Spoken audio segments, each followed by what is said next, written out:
All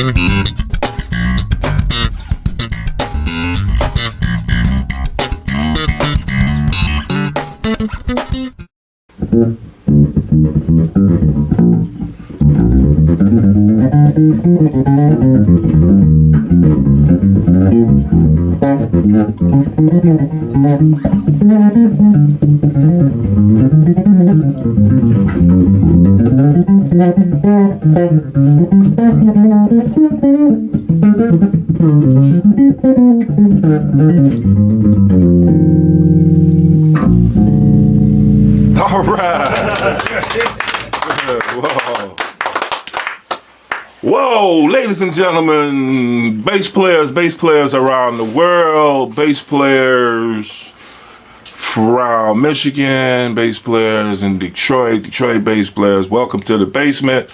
That's BASSmint. And we have none other than our main man. Tell us your name. Chuck Bartels. Chuck Bartels, a Detroit bass player representing us around the world right now. I'm a happy man to be hanging out with Chuck, and I'm happy when I see him out there representing the bass guitar, man. Thank you for hanging out with us in the basement. Thanks for having me. No, thank you for coming. You know, it's hard to get people like Chuck to come to the basement, but thank you, brother. And also hanging out with in the basement is to my right here, we got, tell us your name, sir. Reginald Canty. Reginald Canty, the owner and gracious host of the BASSmint. Thank you for allowing us to use the basement. Reggie is now accepting donations, no more than 25 cents per person, but donations nonetheless. Also, tell us, sit next to you, tell us your name. Bags of Laura Kish. I heard that, Reggie. He's changed that. Now he's not taking 25-cent donations. He's taking cans and bottles as donations right now. On this fine April Fool's Day. Today is April 1st. Sorry about that, Laura. Tell us your name again. Laura Kish. Laura Kish, another fine bass player. We're going to be doing an interview with her also. Tell us your name. Sean Fleming. Sean Fleming, another Detroit bass player, fine bass player. We're going to be doing an interview with him one month. He also has his own YouTube show called, what's it called again? Detroit Vlogger. Detroit Vlogger. On my right, we have, let's just start way back here. Tell us your name. Mo Hughes. Mo Hughes, a Detroit bass player, a fine Detroit bass player, a Detroit bass player in the BASSmint alumni. I was pausing because I was looking at your bass. I was like, is that my bass? I was like, no, that's my bass right there. So now you playing the Fender Jazz now. Yep. I can't wait to see what you play the next time you come in here. Cause he be switching them up, man. Just as long as they ain't all broken the neck. Right. And you had to break it up. Tell us your name, sir. Jim Wall. Jim Wall, you don't play bass. You hold my bass, but you play drums. Play drums, yes, sir. Welcome to the BASSmint. We love drummers. Thank you. We love all instruments, but you know something about bass and drums. They just like related in the pocket. Yeah, well, me and Jim in the go track. along. We go way back. Okay. We friend. We played before. Oh, that's cool. Also in the BASSmint, another alumni. Tell us your name. Stephen Burkhalter. Stephen Burkhalter, Detroit bass player and Bass Gear magazine writer. Y'all want to know about gear seriously? Check out his magazine. You got any copies that we can just so we know? There it is. Bass Gear magazine. Yeah. He writes some fine articles. He even wrote about Detroit bass players on one article, and it's a gear magazine, so that was pretty cool. And we also have with us another kind of alumni, but he ain't been interviewed yet. But he's been here several times, and he's a bass player. Tell us your name. Robert Taylor. Robert Taylor, one of my students who ain't been coming to class lately. What's up with that?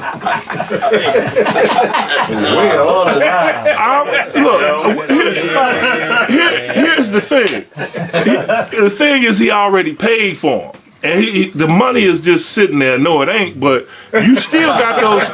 You still gotta come and. You gotta come and finish some classes, man. I can't give you no refund, brother.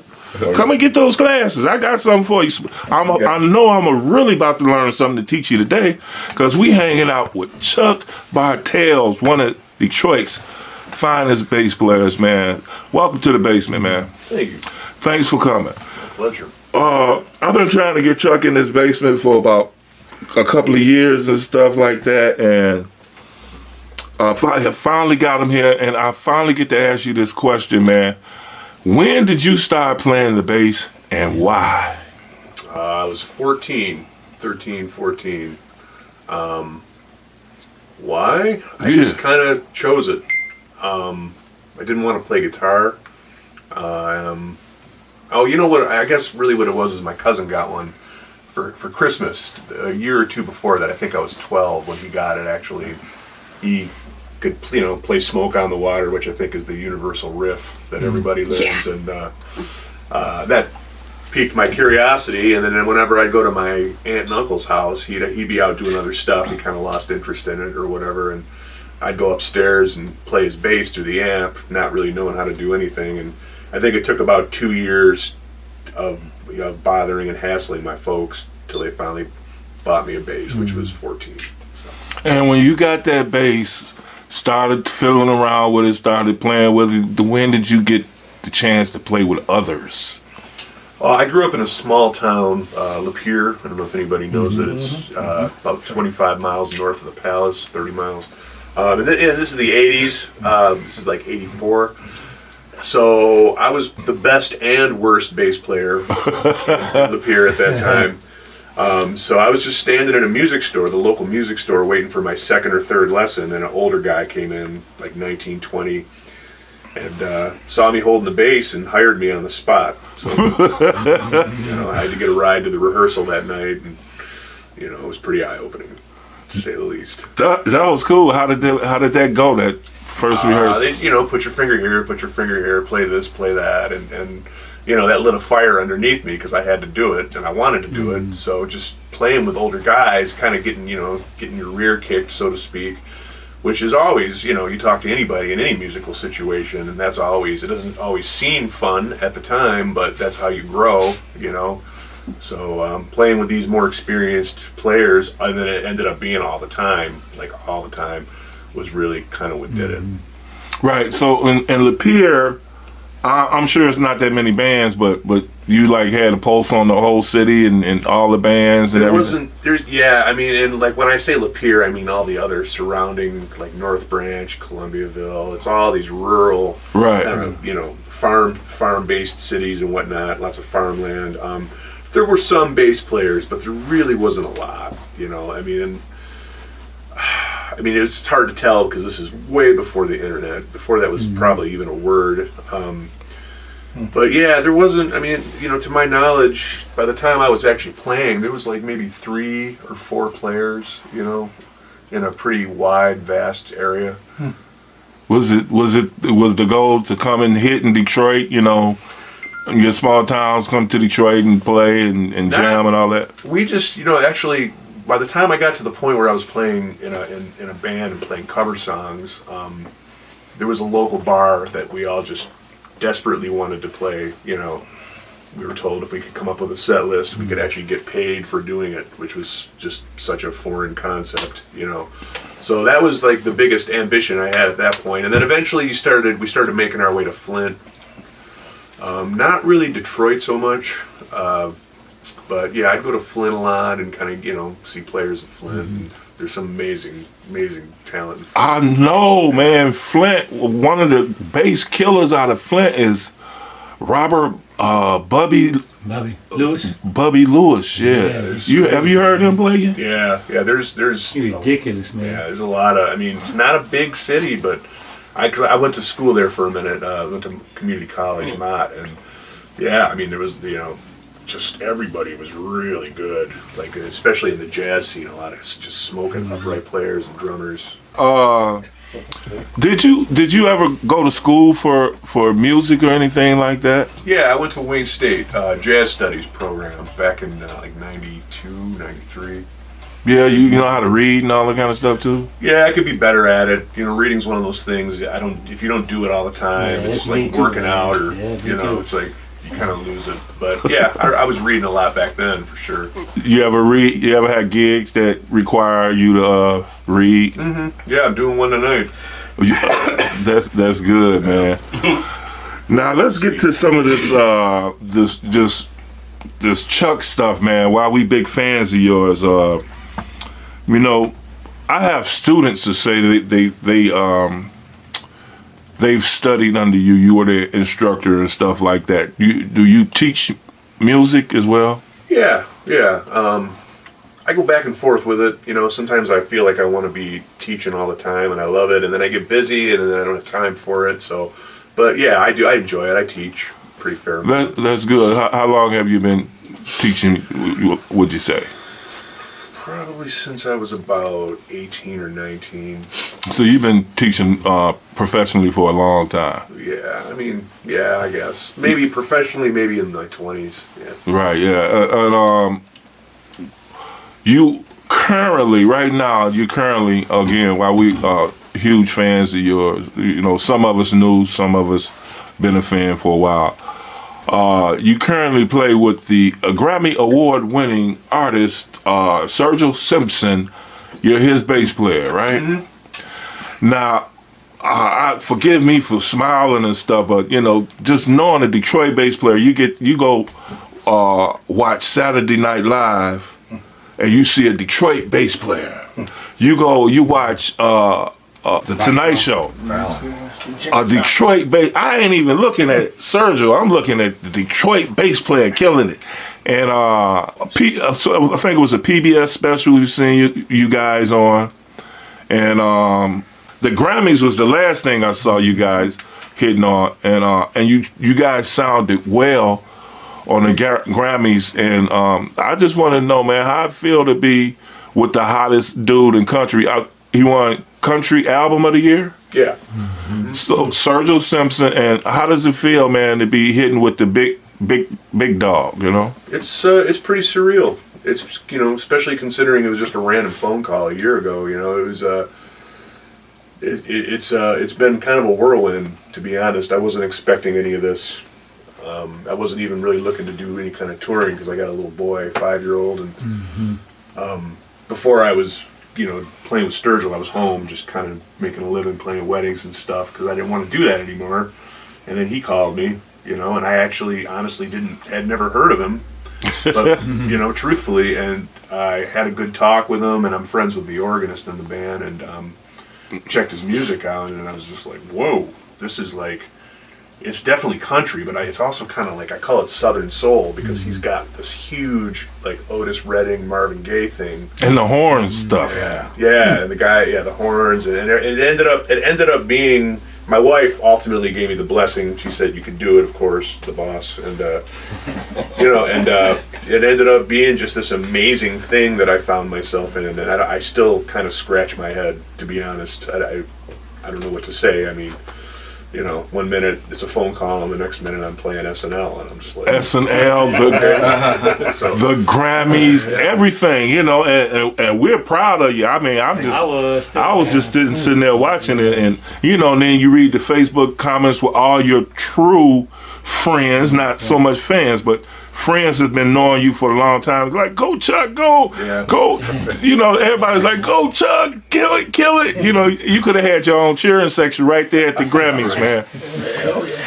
That was awesome. But this ain't your first rodeo. Speaking of country, you've played with other at least Grammy nominated artists like what was her name? Betty LaVette. Which is an awesome artist as well. Oh, Betty's amazing. Yeah. And you've done some other heavy hits, like, just give me an example, man. Drop some names, please. I did a lot of backing up with like the Contours and the Platters, a lot of the doo-wop groups. Who else have I played with? Dennis Coffey. Yeah. I'm sorry, I'm drawing a blank, man. You know that man was the Scorpio. That's my favorite song from the fifth, when I was in the 5th grade, you know. So I'm still trying to get him in the basement, even though he's a guitar player. Well, Dennis will do it. Yeah, he'll do it. Yeah, got it. So have you ever worked with Glenn Raby? Yeah, that's who. That's kind of how I fell into the Contour stuff and all the different things that Glenn was doing. He's kind of the go-to guy for any of the 50s and 60s acts that come to town. He puts the bands together. Right, that's who I play with. Okay. I'm like their second or third bases. Okay. Marty, you know Marty? Marty, yeah. Yeah, Marty and I are tight, man. He actually, I got his bass rig in my car. I'll give it to you Monday, Marty. Let me borrow it. Check it out. Yeah, Marty is one of the bassists, and that plays with Glenn. They tour all over the place. I went on a couple of tours with them. Yeah. Then you got Michael Reyes, you know him? No. He's the educator out of Livonia. Okay. He's like their second dude, and then if neither one of them are available, then they call me. So you know I got some antifreeze I got to feed a couple of people to move up the food chain. It's kind of nice to be a We'll drink it in here today, Chuck. You don't got to travel a lot. You can travel once in a while and Yeah. keeps it fresh. Yeah, that's kind of cool that we worked in some of the same circles. So I'm putting you on my resume. I work with the people that Chuck work with. So you know what I'm saying? So that means we work together. But speaking of all of those bass players, who are some of your favorite bass players? Because you know that little intro you did for us, and I've heard you with other bands, not so much the country stuff, but I heard you with some jazzy stuff, and you killed it, man, on your solos. Oh, thank you. I'm serious, man. I heard you was with this band called BWB, which stood for what is the name of it? Beeman, Whitfield, Bartels. Folks, y'all just go punch that in on YouTube and check out the live footage. And then Chuck is killing it. You know what I'm saying? The man has great restraint. Cause if I can kill it like you was doing, when I be on his country tour, I'll be like, blah, blah, blah, blah. Just to get fired right off the rip. You know what I mean? But who are some of your favorite bass players, man? I can get sitting down here good though. Yeah, the biggest influence, hands down, is John Paul Jones. I heard Led Zeppelin for the first time before I even knew what a bass was, and they just changed my world. So I have to give it up to him. And then as I studied him and as I started playing bass and I realized how truly incredible he was, I started to also really, if you dig into his playing, if you listen to like the Lemon song, I don't know if you're familiar with that song, like the breakdown with the drums, the improvised section, it's total Motown, man. He's totally coming from the same school as Jamerson, you know, the one that Jamerson created, you know, and all the chromatic passing tones and just that deep kind of understanding of how to connect those chords. It just kind of blew my mind, and truthfully it still does. But yeah, I would say John Paul Jones is number one, and then, you know, Geddy Lee was up there. I could, you know, Laura and I have a lot in common because I was also a big Yes fan and a big Who fan. And that was kind of my world until I heard Jocko, you know, and then Jocko pretty much decided for me what I was going to do for the rest of my life. But yeah, I'd say, you know, those are the big ones. Yeah, some of the same as especially the Jocko thing. And James Jamerson, I'm sorry. Yeah, James. Assumed that's like, yeah. If you don't even have to say it if you're from Detroit, and they say, "Why didn't say Jameson?" Because that's a gimme. You know what I'm saying? Yeah. But speaking of Jocko, your bass look kind of like one of his basses. What kind of basses that you got there? This is a Fender Jazz. It's actually it's a road worn, so it's you know, kind of like all these dings and everything. You buy it like that. You know, you can buy designer jeans that are ripped and stuff. It's kind of the same thing. When I got the call from Sturgill, I got a Ken Smith I played for years. It's one the BWB video. It's a Chuck Rainey. It's a 5, and that's my baby. You know, that's all I played. Yeah. And when Sturgill called, you know, those guys, they don't like the 5s and they don't like the active basses. It's all 70s. It's all old. So I had to switch, and I had to quit at Cold Turkey, which was one of the hardest things I've ever had to do. It was going from a 5 to a 4. I don't care what anybody says, man. A 5 is way easier. It was a 4 confused me, and truthfully, it still does. I'm mostly okay on it now, but going for that low B when it's not there, and going for that extra range up top, it killed me. So anyway, I'm sorry, man. Long story short, I knew I had to get used to a 4-string, so I ordered a road worn, you know, and I ended up getting a good one because you never know, you know. Right. I ended up getting a good one, and I got a 70s P bass that I use. That's the one you've seen on the talk shows and stuff. And I just forced myself to only play those. I mean, I'm looking at all your guys' basses, and I'm just drooling, you know. But yeah, the transition was hard, and it's still happening. But yeah. Yeah, I can imagine going back to the Thank you. 4-string. But yeah, like, do you like thumping stuff too, man? Not like you. Well, I can do it. I used to hang out a lot with Mike Harrington. You know, Another Detroit bass, Oh. one of our finest Mike's bass a great players. guy. and we get together and trade various licks and things, and and my whole purpose was like, teach me how to use this thing, and So Still. let me just see something, oh man, just a little bit. I'll apologize in advance. Okay, that's not too loud.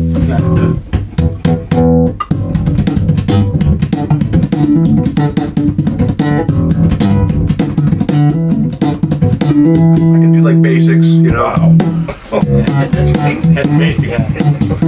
But I can never do that thing where I can't do that to save my life, man. If you put a gun to my head, I would be dead. I couldn't do it. Yeah.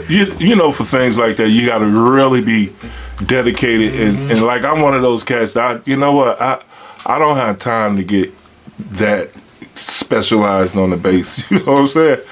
So I get where you coming from. Yeah. What kind of strings are those you using on there? These are DRs. These are high beams. I got a deal with DR recently, and I use their flats, the Legends. I've had the same set of Legends on my P bass for over a year now, and they're just now really nice. I mean, like, they're worked in, and I like the high beams a lot. They're bright, but they wear in nice. After a gig or two, these are right where I want them. Probably another few gigs, and I'll have to change them. So, DRs. I was a big fan of Blue Steel too. I heard you mention Blue Steel. I just couldn't find them anymore when I was still playing my Smith. Did they stop making them? I can't find them. I can't find them anywhere. Yeah, those are my favorites, and I like Smith strings for a while too. But yeah, I'm a big fan of the DRs on these passive basses for sure. Yeah. Now, when you say you got a deal with what is like what's called an endorsement deal. Yeah, I'm learning about that now, and 9 times out of 10, you just got to ask these guys. Like, if you go to these different string companies and you just send them an email and say, hey, I'm doing these things, and even if it's not like a well-known gig, a lot of times they're happy to, just get people to use their product, and they'll send you stuff. And the guy's name is Anthony Corolla, and I emailed him and said, hey, I'm doing this, gig, and could we work together? And he's like, yeah, what's your address? And I got like a dozen sets of strings in the mail the next week. Like, all right. See, you hear that, folks? It's that easy. Okay. But you got the big gig though. You know what I'm saying? Yeah, that's the thing. I mean, that obviously is a factor, but I mean, I had people tell me about various things, especially strings and like for drummers, sticks and whatnot, where if you just do a little bit of legwork, and just contact them, they'll a lot of times they'll surprise you, if you're doing any kind of playing out, All right, you bass players, you learned something here with this highly professional bass player. We did the same thing, man. I contacted GHS Strings, that banner sitting right behind you. Yeah. And they sent the banner, and I was like, thank you, GHS Strings, for sending that banner, man. We like that banner, you know what I'm saying? Yeah. And they gave us a few other things, and I don't know, Reggie's going to disperse those as he sees fit here, coming soon. But man, I ain't want to keep you, man. Yes, I did, but I know you got to go to work tonight. You got to go. You got things to do. These guys might have some off-camera questions for you, so we can learn a little bit more about bass. I didn't want to keep you, but I did want to know if anybody had any questions for this fine bassist. I do on the gear side. Do you have, obviously, Bass Gear Magazine, do you have any like special things like a direct box that you prefer that you bring to a gig, or pedal board, or is there, are you touring with your own rig, or are you using house rigs type of thing? Or with Sturgill, he when I first joined, he called me and he told me, hey, I bought this B15, old school flip top, and it was a 59. And he said, "Do you want to use that for your stage amp?" Because he uses in-ears, so we can do, because it's not a loud amp. So, but with in-ears, it's fine, and it's amazing. Like especially with an old P bass, it's like a fat pillow. But as far as DIs go, I just got that Wolf box. I don't know if you're. That's the Motown one? Yeah, the one that Al Sutton Yes. he's basically recreated, and that thing is amazing. It's a passive DI, and it's so if that amp, because it's an old amp, obviously it's temperamental, and if it breaks, I just go through the DI. And when we did the rehearsals in Nashville last month, I A/B'd it, and it just sounded amazing. Like speechless. So I've been using that. When I'm at home, I use Aguilar stuff. I got the DB750, and truthfully, I have not played through an amp that comes close to it. It's just amazing. It weighs 1,000,000 pounds, but it's amazing. And I got one of I've been hearing about them. Yeah. That's what scares me away from these. Yeah. Well, I got the tone. Marty loaned me the tone hammer head, which is like we could play catch with it, man. Okay, it weighs yeah. like 4 pounds, and it sounds really good. I mean, it's not quite the DB750, but it's close. And I got a 410 out there too, the new 410 that Marty loaned me. That it's like, because my 410, I got the first Aguilar, the very first one. It's 100 pounds. Yeah. It's like it's so heavy. Maybe not 100 pounds, but it's heavy. So when I'm home, I use that stuff, a lot. And then when I'm on the road with Sturgill, I use the Ampeg stuff. Anybody else got any questions? Yeah, I'd like to know what it was like playing at the Grammys, setting up and then playing in front of all those people in that kind of place where it's watched across the country and overseas, and what the Grammys full of is musicians, full of the top musicians. They all out in the audience watching you. Yeah, it's I got the email at home because when I'm at home, I'm home for a while usually. Like I've been home, I don't have a gig with him until early May, so I'm home and I'm living my home life, and that's my reality. And then I get an email from the manager saying, "Hey, we're going to do the Grammys," and you're just like, "Oh, okay," but I'm still kind of steeped in my home reality, so it doesn't. I'm one of these people where stuff doesn't sink in unless it's right in front of my face. So when we finally got out to LA. We got there a day before, and with the Grammys, you got a sound check that Friday, and then the Grammys are Sunday night, and they're live. So it didn't really dawn on me until I walked into the Staples Center, Staples Center, right? Yeah, and Pentatonics was doing their bit, they were doing their, and that's when it was like, oh my God, and I just like started freaking out, and then when we got up there and did our thing, we sound checked, and the host, the English guy, James Corden, came running up and just, "Oh, it sounded good," and I'm like, "Is this really happening?" Yeah. And then you go and you do it Sunday. We did it Sunday, and you got to get there really early, and you see famous people everywhere. Sorry. Cool. You see famous people everywhere, and it's really exciting. And then after about 4 hours of it, you don't really, because we were there for 9 hours, waiting to go up.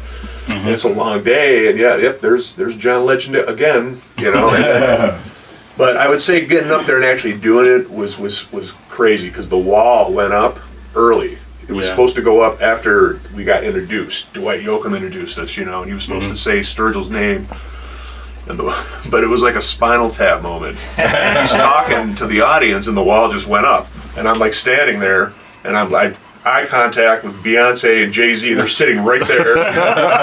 Dude from Blink-182, the tattooed drummer. He's next. I'm just like, I didn't know what. And then Sturgill started playing, and then it's autopilot. But yeah, it was crazy, man. And Metallica was on the stage right next to us. I saw them help up Lady Gaga to do their bit. Okay. It's a lot of information to process, and then it's over.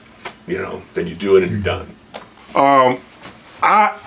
I'm sure you noticed that your fan base has increased exponentially since you've been doing this this thing. Like you probably had like 2,000 Facebook friends, and then in the last year, it's like it's no more. You can't even accept anymore. Yeah. I've met a lot of people. I met a lot of people. I've met a lot of people on the road, and then through Facebook, a lot of musicians. A lot of bass players, a lot of songwriters. And when you do shows like the Grammys or SNL, as I've learned, Facebook can become a part-time job because you're on it. So I had to just stop, because it was just an all-day thing. You're just staring at your phone all day and all night afterwards. Yeah. But I've met a lot of people, and everybody has been really cool and supportive. I think I've reached what is it, 5,000? It varies. Some of them is $4.99, the other ones 501, 5,001. But look, we're going to keep this thing going. And anybody else have any questions first before I mess with them? Yeah, I got one question. Yes, sir. What kind of exercises you use to build your speed up? Well, for the P bass with the flats, it's still like, I had mentioned that I play the Smith. And with the active basses, it's like what I tell people that don't play is it's like a computer keyboard versus a typewriter. And the P bass with the flats is like the oldest typewriter. I mean, it's like so unforgiving and unyielding. So like when I do gigs with the P, I literally just do, it's nothing fancy, but I just literally go. The spider. And I go all the way up, and then I do the kicks on the way down. And I go chromatically up the neck, and I will do that for an hour straight. So then when I get up there to play, I'm nice and limber, but it There's takes a whole an bunch hour. of little 4x4 exercises. Yeah, you can do, the thing about finger exercises is all you're really doing is getting your limbs, getting the blood flowing. Getting your hand in So, shape. yeah, it's got to be rocket science. You can literally just go for an hour, and you'd be super warmed up, So that's what I do. I mean, I'm sure there's better ones, but. But the key thing is he said, look, folks, students and folks, the key thing he said for an hour. I mean, you got to have patience with yourself. You can't give up on yourself and quit. You know what I mean?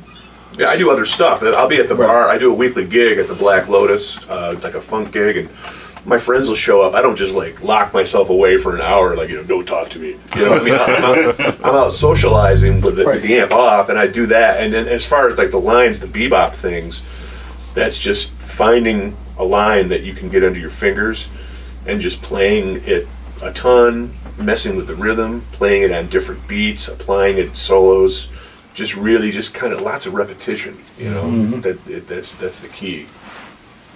I also heard something about soaking your hand and warm the hot water too before you. Oh, really? I've never done that. No, they say that loosens your. I just make sure I just make sure my hands are stretched out. Take my hands and There you go. Yeah. that's what I do for about 30, 40 seconds. Shake it out. Just to make sure all my digits, they're loose. Well, there's so many wives' tales on how to do things, and I don't know. If we wanted to get in touch with you, Chuck, I'm going to still send them there just in case you might delete a few people and accept more. Where can we find you on Facebook? What's the name, man? Just my name, Chuck Bartels, and I'm actually going to go through because there's a bunch of. I just was one of those at first, like, accept. I'm going to get rid of a lot of that because it's people I don't know or it's like companies, So, they'll live if we're not friends. So, I'm going to get rid of a lot of that. But yeah, Chuck Bartels, and then. What else can we keep up with you with? I teach at Berkeley Music in Berkeley, Berkeley Music Company, and I teach at the Detroit School of Rock and Pop as well. I think they got a deal with GHS too, for the kids. A lot of the kids, if they do big shows and stuff, to get screens. Jason Gittinger, and he has a great thing he's doing over there, and Dana over at Berkeley has a lot going on. So you can find me there, Facebook, and you can message me on Facebook if if for some reason the friend thing is you can't get on that way, and my email me. I'm happy to do it that way as well, and that's cbrotels. That's letter C BROTELS @gmail.com. And I'm sure I'm missing something. I'm not the most social media You got a savvy. YouTube channel? No, that's what I mean. I don't know. Man, I got so much to learn about that stuff. I mean, I got a Twitter, or not Twitter. What's the? Instagram. Yeah, and I get I don't even know. I got one. I don't even know how to use it. the younger guys in the band. They just bust my balls about that because I don't ever use it. You know, I don't. It's just too much to keep track of. You know what I mean? Right. All right, and something folks might not know. Even if he has reached his limit of friends, there's still an option that they can still follow you. They Follow just- and message and they- chat. You know, and they won't be your friends, but like Robert said, you know, I just want to congratulate you on your continued success, man, and I look forward to seeing you again on TV because it makes me smile every time I see you on TV. It's like I'm up there, you know, Detroit bass player, and now I'm a smile even more. Detroit bass player in the BASSmint alumni is in the basement, and plus, you know, I just think it's great that Detroit has bass players repping around the country and around the world like that. So congratulations on that. oh, thank you. Yes, sir. And Yes, sir. again, I ain't want to keep you. Yes, I do. But before I let you go, is there anything that you would like to say in closing? No, I mean, I think we covered it. No, thanks for having me. You know, I got nervous hands for some reason when I got a camera on me and stuff. It's like, I had some cool things I was working out at home. Like, yeah, I'll play that. And they're all gone now. You know that happens to everybody in the basement. Yeah. A lot of people. Thank you for coming to hang out with us. Chuck Bartels, Grammy winner, Sergio Simpsons, and all that good stuff. Go ahead.